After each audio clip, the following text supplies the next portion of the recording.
Camionnette ou camping-car, s'abstenir de passer sous le désormais célèbre pont de la Fonderie à Mulhouse. Après 4 ans de tôle froissée et d'accidents, heureusement sans blessés, l'affaire continue d'amuser la galerie, sur Facebook notamment. Stéphanie Malorand et Vincent Roy. Il est désormais célèbre, le pont de la Fonderie. D'une hauteur de 2,70 m seulement, il a beau être signalé des deux côtés de la route comme trop bas pour des camions. Régulièrement, des véhicules s'y encastrent. Dernier en date, le 16 juillet dernier. De quoi alimenter sans relâche une page Facebook pleine d'humour, consacrée à tous ceux restés coincés sous la jupe du pont. L'œuvre d'un Mulhousien souhaitant conserver l'anonymat. Grâce à lui, le pont de la Fonderie est devenu la star des réseaux sociaux. Ce pont faisait l'objet de commentaires qui étaient perpétuellement négatifs.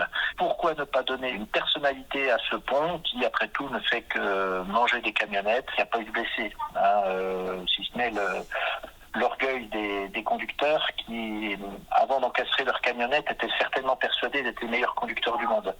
Autant en rigoler, quoi. Avant de s'engager, mieux vaut connaître la hauteur de son engin. 2,40 m pour ce camping-car, ça passe large.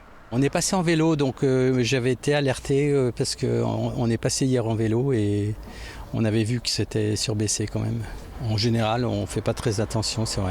300 mètres plus loin, le camping de Lille, avec sa clientèle de camping-caristes. Certains se sont déjà encastrés ou retrouvés bloqués devant le pont, malgré les consignes de la direction. On leur envoie une confirmation par mail dans laquelle on leur suggère de passer de l'autre côté, mais ça arrive quand même fréquemment. C'est quand même bien signalisé, mais les clients ne regardent pas forcément, ils sont concentrés sur leur GPS. Robert de Vergrane vient ici depuis plus de 40 ans et il a toujours pris ses précautions avec son camping-car. Mon camping-car, il fait 2,67 m, il est juste à 3-4 cm en dessous de la hauteur du pont, quoi. Et vous avez déjà testé de passer en dessous? Je passe souvent, oui. Il faut simplement que je pense à enlever l'antenne qui est repliable sur mon toit. C'est-à-dire si je la laisse dehors, ça va heurter, quoi. La ville de Mulhouse compte réaliser des travaux, mais pas avant 2026. De quoi alimenter encore un peu la page Facebook du pont de la Fonderie.